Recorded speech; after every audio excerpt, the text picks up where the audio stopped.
والصلاة والسلام على رسول الله صلى الله عليه وسلم. Inch'Allah ta'ala, on finit avec le bayt numéro 24. يقول فيه الناظم رحمه الله تعالى: وبالقدر المقدور أيقن فإنه دعامة عقد الدين والدين أفيح. C'est-à-dire qu'il faut, en bref, je résume le vers, croire avec une conviction totale au destin, car il fait partie des bases de la religion, et la religion est plus large encore. Afiyahu awsa'u. Donc on avait parlé, wallahu ta'ala a'lam, la dernière fois, de ce qui était en relation avec les maratib al-qadar. Qu'est-ce que le qadar? Ces différentes catégories, etc. Et nous allons citer, incha'Allah ta'ala, madhahib al-nas fi al-qadar. Nous ne l'avions pas cité la dernière fois. C'est-à-dire les différentes sectes qui sont apparues sur le sujet du destin. Et il faut savoir que, comme nous l'avons cité précédemment, il y a toujours tarafan wa wasat. Il y a toujours deux extrémités et un juste milieu. L'extrémité, une est dans le reniement et l'autre est dans l'extrémisme, dans l'affirmation. Et ceci est valable aussi pour le destin. Donc les premiers, parmi les sectes qu'il y a, il y a ceux qui ont eu de l'extrémisme dans l'affirmation du destin. Ils ont eu de l'extrémisme dans l'affirmation du destin, arrivé à un point où ils considèrent qu'ils sont contraints de faire les actions qu'ils font et qu'ils n'ont aucune volonté et aucune force. Et ceci, les savants les appellent al-jabriyya. فيدعون أنهم مجبورون على الأفعال وليست لهم إرادة ولا قدرة. C'est-à-dire qu'ils n'ont aucune force, aucune volonté, mais qu'ils sont en réalité forcés de faire les actions qu'ils font.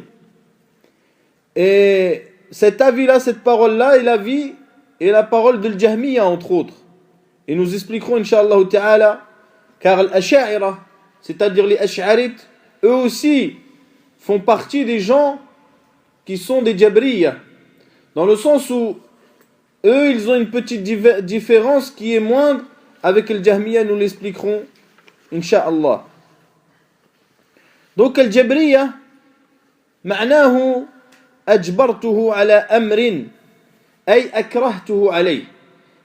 Al-Ijbar, c'est-à-dire, c'est forcer quelqu'un sur une chose, de forcer la personne à faire telle ou telle chose. Wal-Jabriyya hiya ضد al-Qadariyya. C'est-à-dire al-Jabriyya, c'est le contraire des Qadarites, ceux qui remettent en cause le destin. وليس في القرآن ولا في السنة ولا في أقوال الصحابة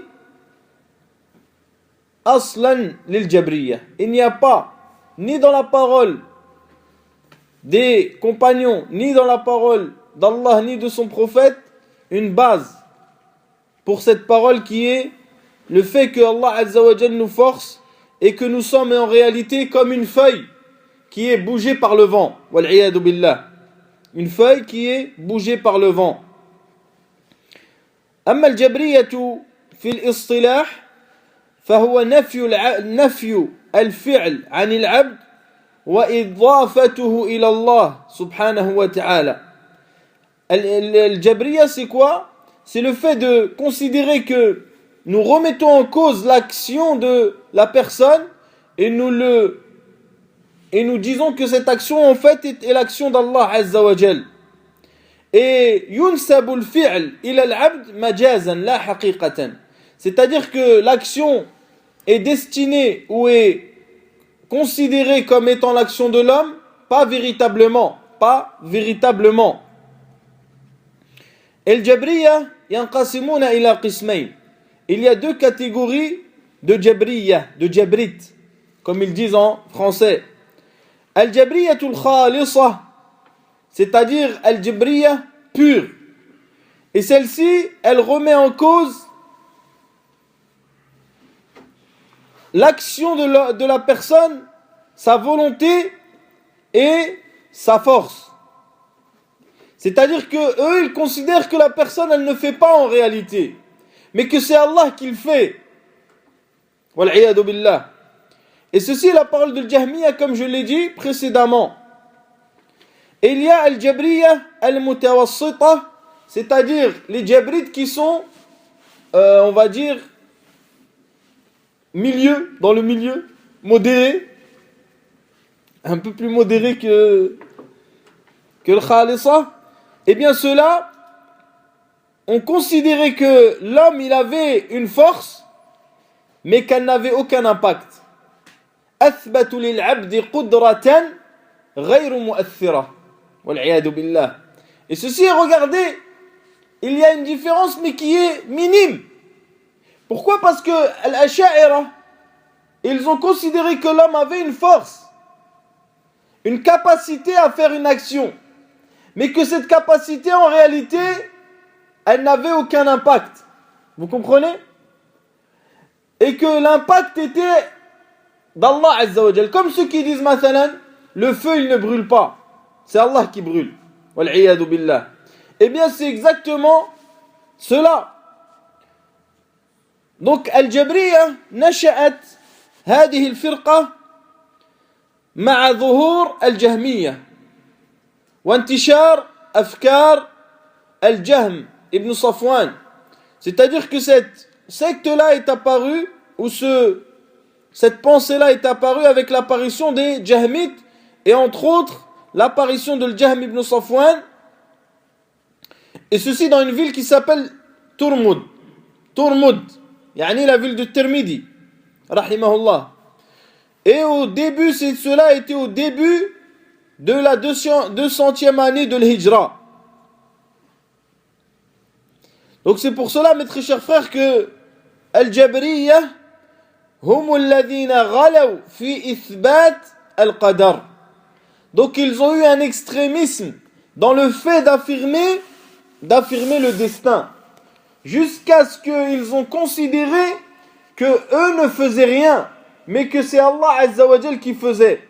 Et l'Asha'ira, ils disent que la personne mahal li fi'l al-Rabb, c'est-à-dire que la personne en fait est l'endroit dans lequel Allah Azza wa Jal fait son action. Wal'iyadu billah. Puis la deuxième secte qui est apparue, qui est le contraire de l'Jabriya, ce sont Al-Qadariya. Al-Qadariya, dans le sens où ils remettent en cause le destin. Al-Qadariya, dans le sens où ils remettent en cause le destin.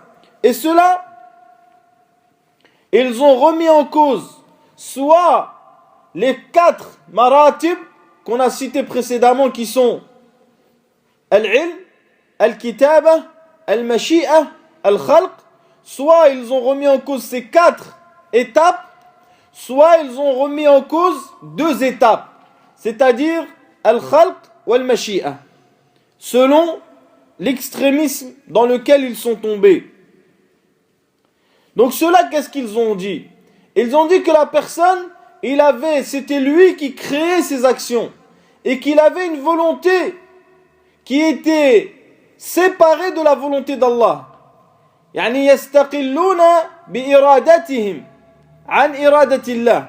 C'est-à-dire que leur volonté sort de la volonté d'Allah Azza wa Jal. وهؤلاء المعتزلة. Et ceux-ci sont les mu'tazilites. Et il a été rapporté un hadith que le prophète sallallahu alayhi wa sallam les a appelés Majous هذه الأمة. Le hadith est rapporté par Abu Daoud, mais il la yathbutu marfu'an, c'est-à-dire qu'il n'est pas authentique jusqu'au prophète sallallahu alayhi wa sallam. والصحيح أنه مرسل والله تعالى أعلم. على كل حال, ces gens-là sont le mu'tazila. Qu'est-ce qu'ils ont dit? Ils ont dit que la personne, il avait une capacité et une volonté à créer son action qui sort de la volonté d'Allah Azza wa Jal et de sa création. C'est-à-dire, qu'est-ce qu'ils ont dit? En gros, ashraku fi rububiyyah. C'est-à-dire qu'ils ont associé dans la seigneurie, car ils ont considéré qu'ils créaient en dehors d'Allah Azza wa Jal. Vous comprenez? Donc ils ont commis l'association dans al-rububiyyah.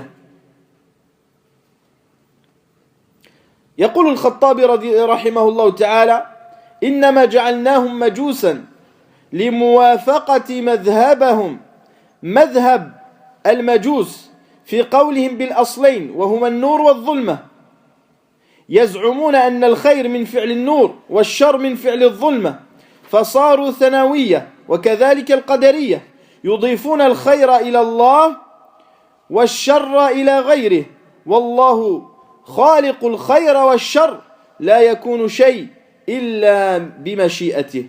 Donc il dit le Khattabi rahimahullah, nous les avons appelés Majus, car leur pensée est en accord avec la pensée des Majus, yani les adorateurs du feu. Car les Majus, ils disent qu'il y a deux divinités, la lumière et les ténèbres. Et ils prétendent que le bien vient de la lumière et que le mal vient de ténèbres. Donc ils sont devenus des thanawi, c'est-à-dire qu'il y a deux divinités pour eux.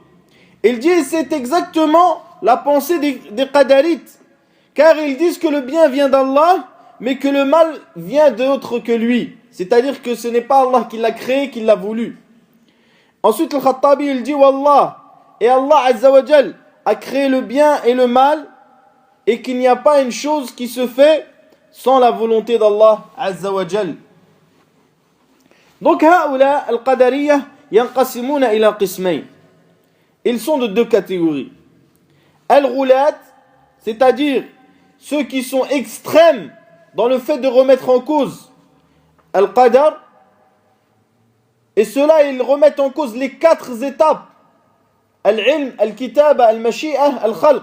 Ils remettent en cause le fait qu'Allah a Al-Ilm al-Sabiq, c'est-à-dire qu'il a su, qu'il a écrit, qu'il a voulu et qu'il a créé. Ils remettent en cause les quatre étapes. Vous comprenez? C'est-à-dire que Allah Azza wa Jal ne connaît l'action de la personne qu'une fois que cette action a eu lieu. C'est ça, wal'iyadu billah, ce qu'ils disent. Donc il dit, Cheikh l'Islam Ibn Taymiyyah rahimahullah ta'ala, en parlant d'eux, wa ha'ula hum ghulatul qadariyya. C'est un bout d'une parole.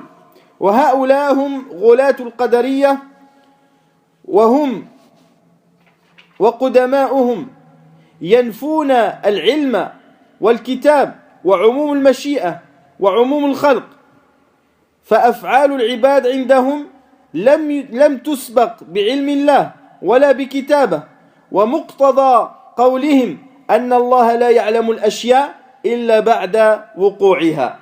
Il dit Cheikh l'Islam Taymiyyah, ceux-là ce sont les extrêmes dans le fait de remettre en cause le destin. Et ils remettent en cause la science d'Allah qui précède toute chose. Le fait qu'il ait écrit, Jalla wa ala, sa volonté et sa création. Il dit ensuite, et les actions des serviteurs, pour eux, n'ont pas été précédées par la science d'Allah, ni par son écriture. Et ceci implique que Allah Azza wa Jal ne connaît pas les actions des gens qu'une fois qu'elles ont eu lieu, wal-iyadu billah. Puis il dit, il y a un deuxième groupe, c'est-à-dire les modérés parmi ceux qui remettent en cause Al-Qadar. Et ceux-ci, ils ont affirmé la science et l'écriture, Al-Kitab, le fait qu'Allah Azza wa Jal ait écrit. Mais ils ont remis en cause la volonté d'Allah Azza wa Jal, que Allah Azza wa Jal ait voulu ces actions et la création de ces mêmes actions. Donc voilà mes très chers frères, en gros, les deux sectes qui sont les deux extrêmes chez Ahl Sunnah, dans ceux qui yantasibuna ila l'islam, ceux qui se rapportent à l'islam, ou ceux qui en font partie. Donc, il faut savoir que les ulama, ils ont aussi découpé al-Qadariyya en 3 parties aussi. Ils ont dit il y a al-Qadariyya al-Iblisiyya. Il y a les Qadarites Iblisiyya. C'est-à-dire ceux qui croient au destin et qui croient à la législation d'Allah. Ceux qui croient au destin, mais ils croient à la législation d'Allah Azza wa Jal. Mais cependant, ils pensent qu'il y a entre les deux une ambiguïté, un tanaqud. Ils disent qu'il y a entre les deux une ambiguïté, c'est-à-dire qu'ils se contredisent. Wal'iyadu billah. Donc ceci est comme Iblis. Iblis, lorsqu'on lui a demandé de se prosterner, il a commencé à faire le contraire. هذه تسمى بالإبليسية. وهناك القدرية المشركة. Il y a les qadarites qui font al-mushrika, c'est-à-dire qui associent. Et ceux-ci sont al-jabriya. Donc al-jabriya ماذا فعلوا? Qu'est-ce qu'ils ont fait al-jabriya? كذبوا الشرع وأثبتوا القدر. Qu'est-ce qu'ils ont fait? Ils ont remis en cause la législation et ils ont affirmé le destin. Vous comprenez ce que je dis? Et c'est pour cela que tu trouves que la majorité des Jabrites ce sont en fait des Murji dans l'iman. Puisqu'ils remettent en cause la législation et ils affirment le destin. Donc Allah Azza wa Jal il dit سيقول الذين أشركوا لو شاء الله ما أشركنا. Vous comprenez? Allah il dit et ceux qui associent vont dire si Allah aurait voulu nous n'aurions pas associé.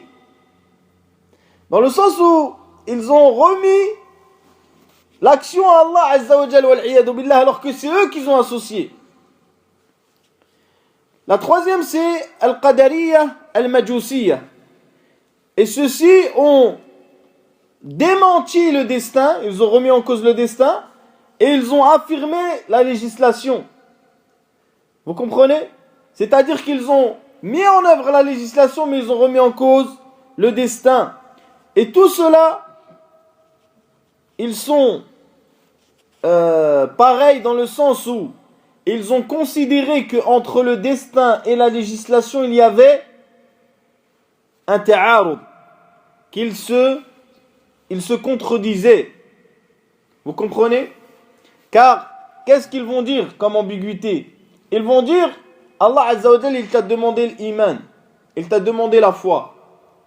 Mais comment se fait-il qu'Allah il a voulu la mécréance? Vous comprenez? Et comment se fait-il qu'Allah il a créé la mécréance si Allah il t'a demandé la foi? Donc eux ils ont considéré qu'il y avait un ta'arud qui n'est pas en réalité. Les autres, ils ont dit quoi? Ils ont dit donc, Allah Azza wa Jal, c'est pas lui qui a créé la mécréance, c'est pas lui qui l'a voulu. Vous comprenez? Et ceux-ci sont le Majusiyya. Et les autres, ils ont dit quoi? Ils ont dit si Allah il a voulu la mécréance, il l'a créé et il l'a aimé. Wal-'iyadu billah. Et ceux-ci sont shirkiyya. Pourquoi? Parce qu'ils ont dit, vu qu'Allah il l'a voulu, c'est qu'il l'a aimé. Vous comprenez? Donc il y a eu un égarement qui est en relation avec al-shar' wal-qadar. Wal-haqiqa et la réalité. C'est que Allah Azza wa Jal il a voulu kawnan, tout ce qui se passe dans ce monde. Tout ce qui se passe dans ce monde, Allah Azza wa Jal il l'a voulu. Mais cela n'implique pas qu'il l'a aimé. Et Allah Azza wa Jal il a voulu qu'il y ait la mécréance, qu'il y ait l'association, qu'il y ait la justice dans ce monde pour une sagesse que lui connaît. Mais Allah Azza wa Jal il a voulu que les gens ils aient la foi, que les gens ils pratiquent. Et ceci est une volonté religieuse. Et celle-ci il l'a aimée, Azza wa Jal. Et c'est celle-ci qui nous est demandé de faire et de se mettre en conformité avec. En ce qui concerne Madhab Ahl Sunnati wal Jama'a, c'est que dans le destin, c'est que Allah Azza wa Jal sait toute chose avant qu'elle n'arrive, qu'il l'a écrit, qu'il l'a voulu et qu'il l'a créé subhanahu wa ta'ala. Jusqu'au jour de la résurrection. Et même après, quand les gens vont rentrer au paradis, etc. وَأَنَّ لِلْعَبْدِ قُدْرَةٌ وَمَشِيئَةٌ. Et que l'homme, il a une volonté, une capacité de faire une action. Mais cette capacité et cette volonté, elle ne sort pas de la volonté et de la capacité et du vouloir d'Allah Azza wa Jal. وَمَا تَشَاءُونَ إِلَّا أَن يَشَاءَ اللَّهُ. Ah, tu veux? Oui, mais tu ne voudras que si Allah il veut. C'est-à-dire que Allah Azza wa Jal, il a donné à l'être humain une capacité et une volonté, une capacité qui précède l'action et qui l'accompagne dans l'action et qui est dans l'action aussi, et que la personne il peut faire, mais sa volonté ne sort pas de celle d'Allah Azza wa Jal. C'est-à-dire que si la personne il veut faire, il fait tout pour faire une action, mais que Allah ne lui a pas écrit, bien il ne la fera pas. Et que si Allah Azza wa Jal lui a écrit une action, et bien il la fera. Donc, qu'est-ce qu'il s'est passé? Il s'est passé que les sectes égarés, ils ont été à l'encontre de la croyance de Ahl Sunnah wal Jama'a dans la capacité et la volonté de l'homme. Vous comprenez? Certains, ils ont dit que l'homme n'avait pas de capacité et il n'avait pas de volonté, mais tout revenait à Allah Azza wa Jal, et ceux-ci sont les Jabriyah. Les autres, ils ont dit que l'homme avait une capacité et elle avait une volonté, mais qu'elle était indépendante de la capacité et de la volonté d'Allah Azza wa Jal. Et ceux-ci sont les Mu'tazila. Ce sont Al-Mu'tazila. En ce qui concerne la différence entre Al-Jahmiya et Al-Asha'ira, eux, ils ont dit qu'il n'avait pas de capacité, Al-Jahmiya. Et Al-Asha'ira, ils ont dit que l'homme avait une capacité, mais que cette capacité n'avait aucun impact. Et que son action, on ne disait pas que c'était une action, mais on disait que c'était un kasb. C'était un kasb.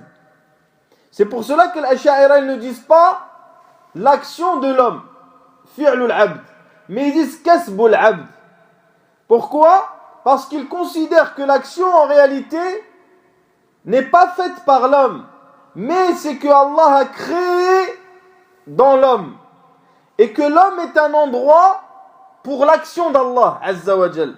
Bon, c'est une falsafa qui est un peu compliquée, mais c'est juste comme ça, yani. Nous disons ça mujmalan. L'objectif, ce n'est pas dans un premier temps de comprendre précisément qu'est-ce que disent les sectes, mais dans un premier temps, c'est de bien comprendre qu'est-ce que dit Ahl Sunnah wal Jama'a, quelle est la croyance que nous devons avoir par rapport au destin, sachant que le destin est une mer qui n'a pas de limite. C'est donc pour cela que il ne faut pas trop rentrer dedans, mais il faut connaître au minimum la croyance de Ahl Sunnah wal Jama'a sur le destin. Il y a plusieurs masaïl qui sont en relation avec le destin et que nous ne citerons pas, car elles sont source d'embrouillage pour la majorité des gens. Donc il y a une question qu'il faut se poser, qui est la suivante.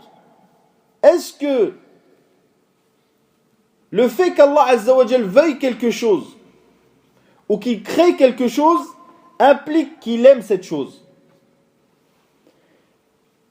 Vous comprenez?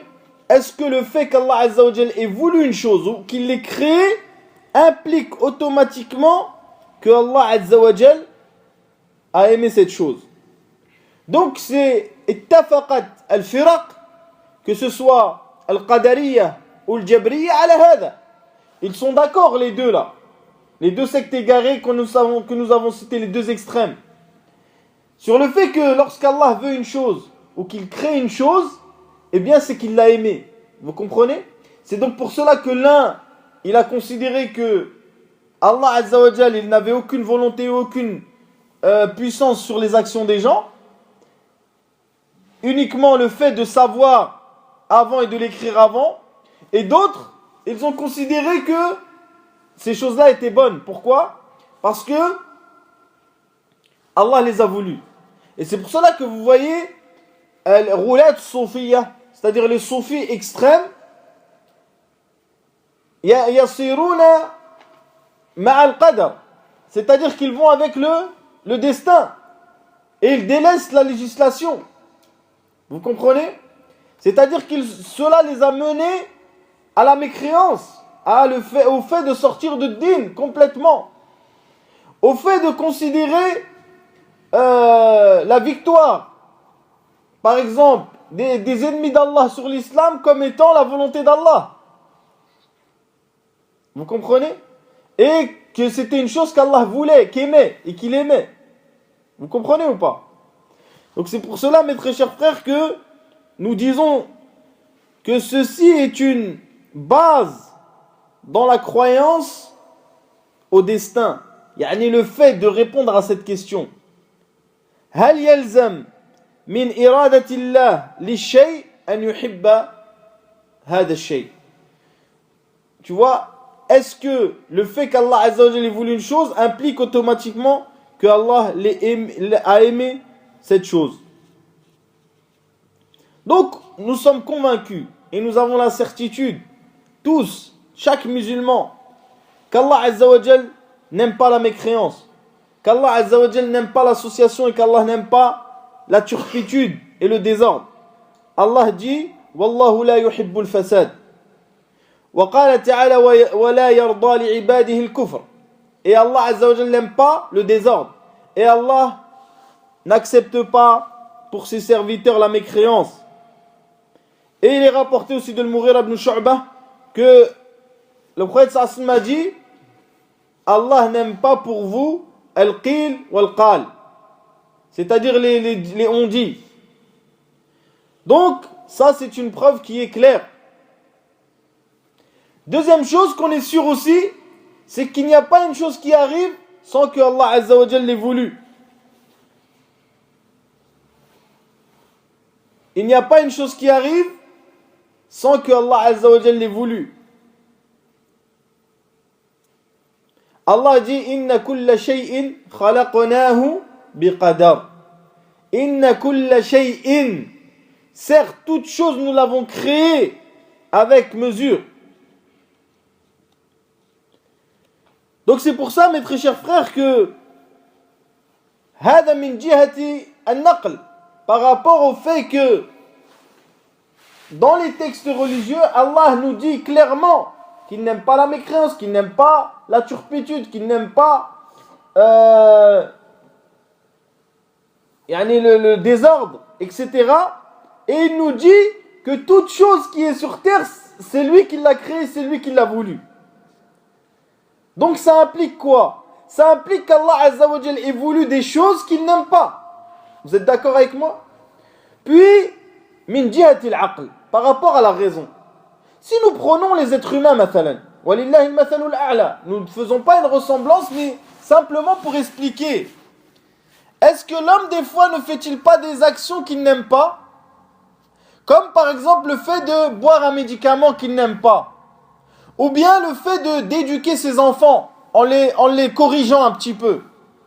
Peut-être qu'il n'aime pas cela, mais il le fait pour leur bien. Vous comprenez? Eh bien ceci est une chose que l'homme n'aime pas, mais il l'a fait. Donc c'est pour cela, mes très chers frères, qu'il faut savoir que Allah Azza wa Jal a deux volontés. Il a la volonté générale, universelle, qui est le fait que Allah ait voulu toute chose dans ce monde. وَهَذِهِ وَاجِبَةُ الْوُقُوعِ. Celle-ci, la volonté universelle, elle est obligée d'arriver. وَلَا يَلْزَمُ مِنْهَا الْمَحَبَّةِ. C'est-à-dire qu'elle va arriver sûre, mais qu'elle elle n'implique pas que Allah Azza wa Jal ait aimé cette chose. Puis il y a la volonté d'Allah qui est religieuse. وهذه يلزم فيها المحبة. C'est-à-dire que celle-ci, elle implique obligatoirement que Allah l'ait aimé. ولا يلزم الوقوع. C'est-à-dire qu'il n'est pas obligé qu'elle arrive cette chose. Allah Azza wa Jal a voulu dans sa législation que les gens reviennent à l'unicité d'Allah. Est-ce que les gens sont revenus à l'unicité d'Allah? Même Allah Azza wa Jal nous informe. Il nous dit wa aktharuhum la ya'lamun. La plupart des gens ils ne savent pas. La plupart des gens ne croient pas. Alors qu'Allah lui-même leur a demandé de croire. فالفعل ينسب إلى فاعله حقيقة. C'est-à-dire que l'action, elle revient à la personne véritablement. Et c'est lui l'acteur de son action. Simplement, il ne peut la faire que si Allah Azza wa Jal le lui a décrété. Vous avez compris cela? Donc, al-fi'lu, fi'lu al-abd. L'action, c'est l'action de l'homme. Et c'est lui qui l'a fait. Et c'est lui qui l'a choisi. Et c'est lui qui a décidé. Et Allah Azza wa Jal lui a donné une volonté, une capacité pour faire cette action. Simplement, il ne pourra la faire que si Allah Azza wa Jal l'a voulu et l'a créé. Deuxième chose qu'il est important de comprendre, c'est al-ihtijaj bil-qadar ala al-ma'asi. C'est-à-dire le fait que les gens vont utiliser le destin pour se dédouaner de leurs péchés. Se dédouaner de leurs péchés. Donc il faut comprendre que, avant cela, il faut comprendre 4 choses, 4 règles qui vont nous éclaircir sur ce sujet. Donc il y a des gens par exemple qui vont faire un péché et ils vont dire oui c'est Allah qui l'a décrété pour moi. Avant cela il faut comprendre 4 règles. La première c'est que Allah Azza wa Jal a su et sait toute chose qui va se passer. Allah Azza wa Jal a su et sait toute chose qui va se passer. Et sa science englobe toute chose. Subhanahu wa ta'ala. Et que les choses arrivent comme sa science l'a su. Azza wa Jal. Deuxième chose, c'est qu'Allah Azza wa Jal est riche et a la complétude dans la richesse. Et qu'il n'a pas besoin des actions des êtres humains. Et que l'obéissance de l'obéissant ne lui rajoute rien. Et que la désobéissance du désobéissant ne lui diminue en rien. Subhanahu wa ta'ala. Troisième chose, c'est qu'Allah Azza wa Jal est juste. Il ne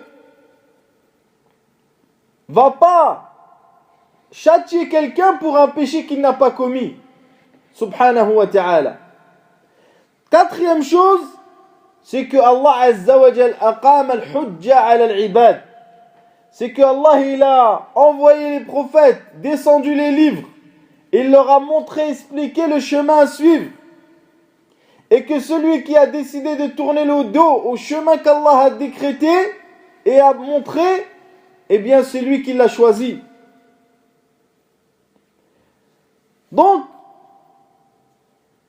الاحتجاج بالقدر أمر باطل بالشرع والإجماع والعقل.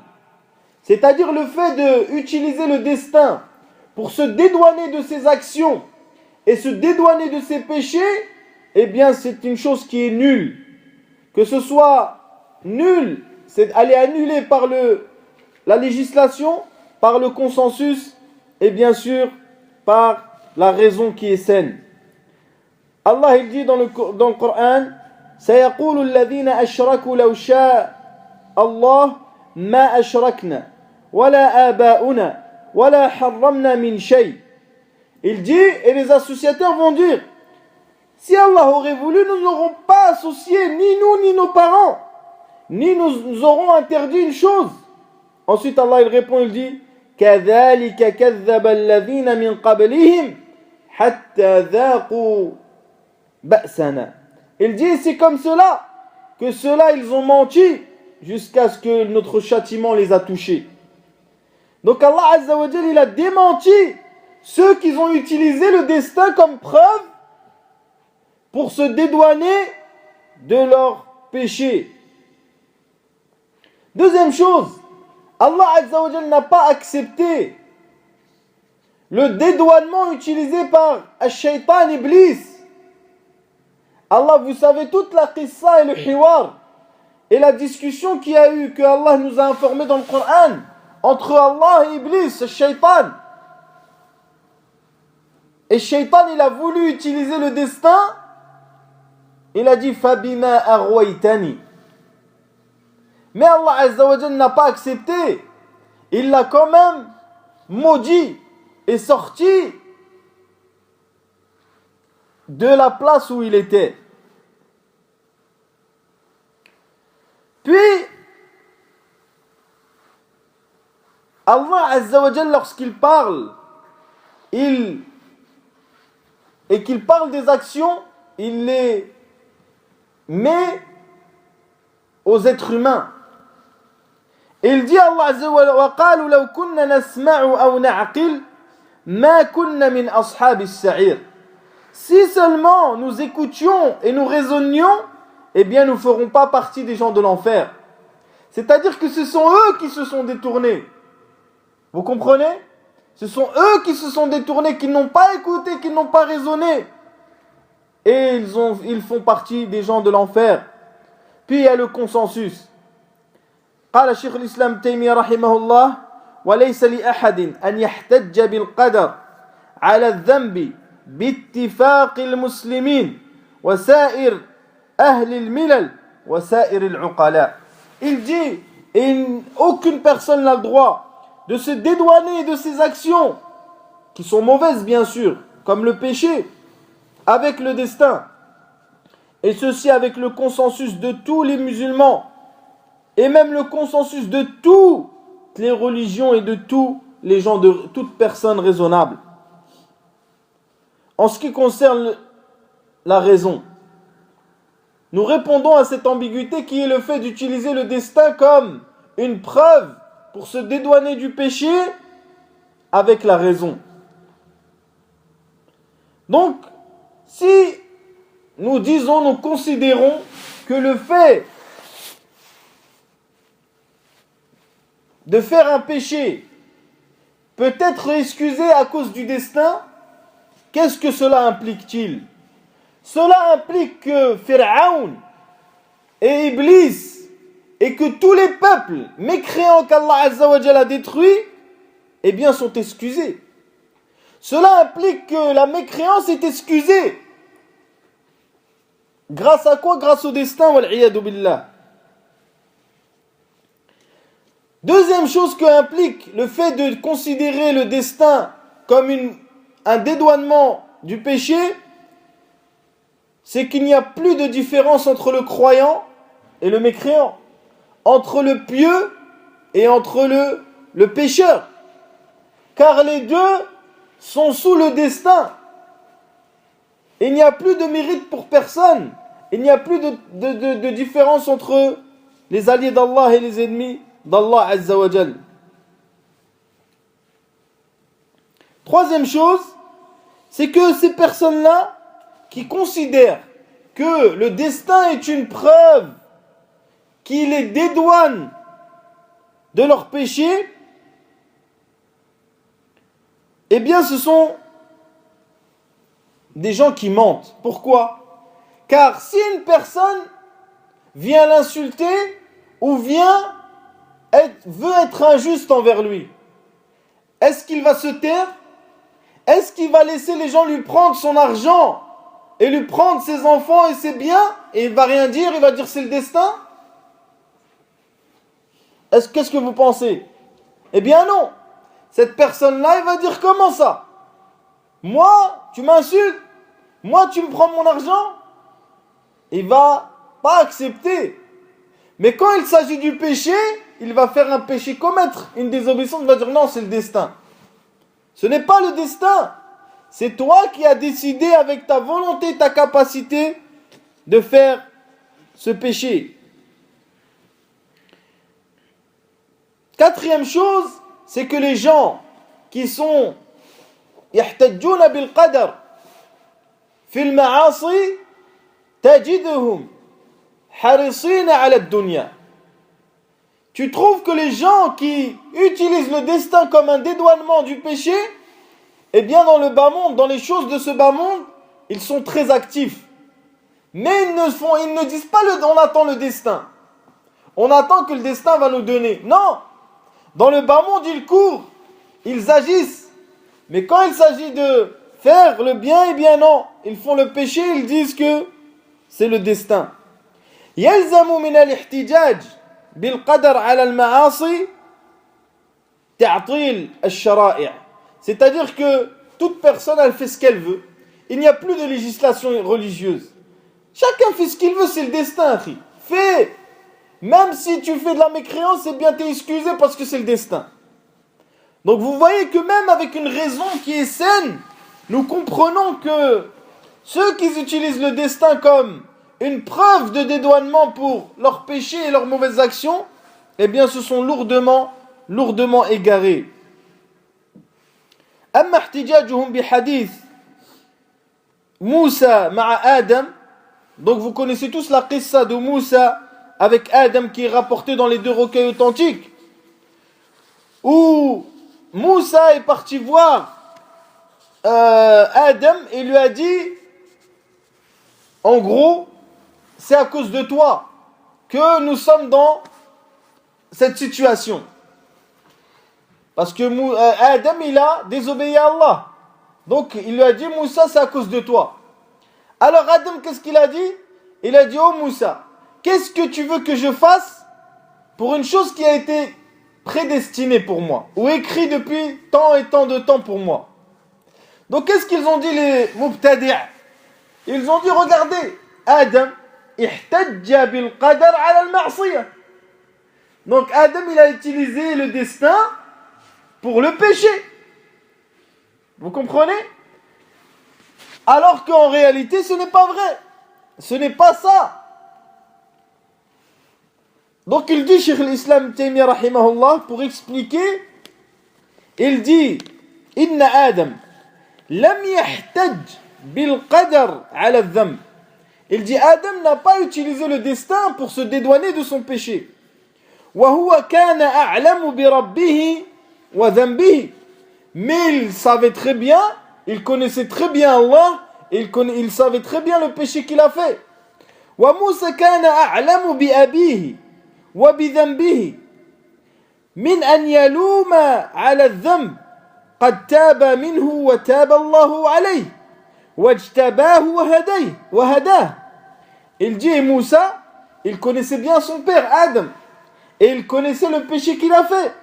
Et il n'allait pas le réprimander pour un péché sur lequel il a demandé pardon et que Allah l'a pardonné. Vous comprenez? Il ne va pas lui dire c'est à cause de ton péché alors qu'Allah il lui a pardonné. C'est comme si Man taba min ad-dam kaman la damba lah. Celui qui a demandé pardon pour un péché, il n'a plus de péché. Donc il dit, il ne va pas le réprimander pour un péché qu'Allah lui a pardonné et que lui il a demandé pardon à Allah Azza wa Jal. ووقع اللوم على المصيبة التي أخرجت أولاده من الجنة فاحتج آدم بالقدر على المصيبة لا على الخطيئة فإن القدر يحتج به عند المصائب لا عند المعائب. فهم؟ Donc il dit, Cheikh,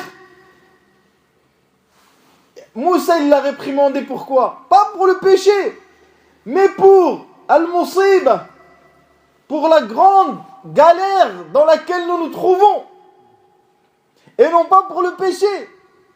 Et il dit, cher l'Islam, et non pas pour le péché, car le destin, on a le droit de l'utiliser pour le masa'ib, pour les choses qui nous arrivent et non pas pour le péché.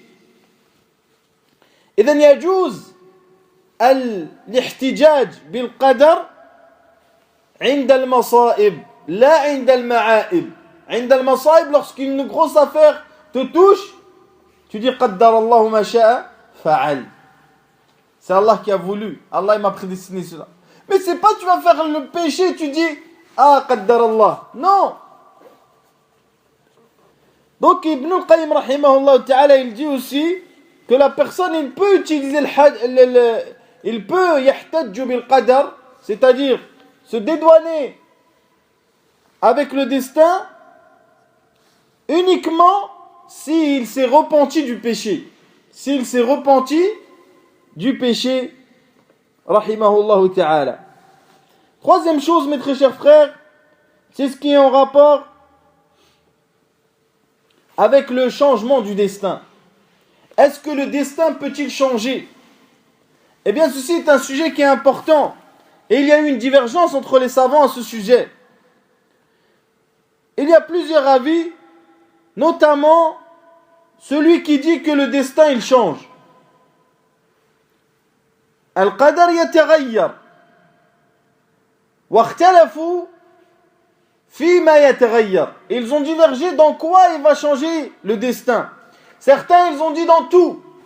D'autres ils ont dit il change dans tout sauf dans la vie, la mort, dans al-shaqa ou al-sa'ada, dans la perdition ou dans la réussite, c'est-à-dire de l'au-delà. Cela ne change pas. Et ils ont pris comme preuve, ceux qui ont dit que le destin change, la parole d'Allah où il dit yamhu Allah ma yasha wa yuthbit wa indahu ummul kitab. C'est-à-dire qu'Allah il dit il efface ce qu'il veut, il laisse ce qu'il veut et il a le livre mère, le livre mère. Et ceci est une preuve que le destin peut changer. Yamhu Allahu ma yasha. Il efface ce qu'il veut. Mais les autres, ceux qui ont dit qu'il ne peut changer, il peut changer mais il ne change pas dans la mort, dans la vie, dans la perdition et la réussite, ils ont des preuves qu'ils particularisent le verset. Entre autres la parole d'Allah Azza wa Jal où il dit فَإِذَا جَاءَ أَجَلُهُمْ فَلَا يَسْتَأْخِرُونَ سَاعَةً وَلَا يَسْتَقْدِمُونَ. Dire que lorsque leur temps, leur mort et leur vie est venue, eh bien elle ne peut pas avancer ou pas reculer. Ala kulli hal. D'autres ils ont dit que le destin il ne change pas. Il ne change pas. Et ceci, Hakahu ibn Hajar an al-Ash'ari, c'est-à-dire qu'Ibn Hajar il a rapporté ça des Ash'arites qui disent que le destin ne change pas. Et ils ont donné une autre signification du verset. Yamhu Allahu ma yasha wa yuthbit. Ils ont donné une autre signification. Was-sawab, ce qui est le plus authentique et qui réunit tous les textes sur le destin, c'est que le destin il change. Mais ce qu'il y a dans le Lawh al-Mahfouz, c'est-à-dire ce qu'il y a dans le livre ou les tablettes protégées, ne change pas. Ceci ne change pas. Mais ce qui change, c'est ce qui est dans autre que les tablettes protégées. Comme notamment Suhuf al-Malaika. Les savants disent comme les scribes, les anges scribes, ils ont des feuillets où ils écrivent. Eh bien cela peut changer. Bien sûr qu'il est déjà écrit. Vous comprenez dans Al-Lawh al-Mahfouz. Mais il va changer dans le scribe des anges, dans le livre des anges et non pas, ou bien dans les feuillets des anges, pardon, Suhuf al-Malaika, et non pas dans Al-Lawh al-Mahfouz.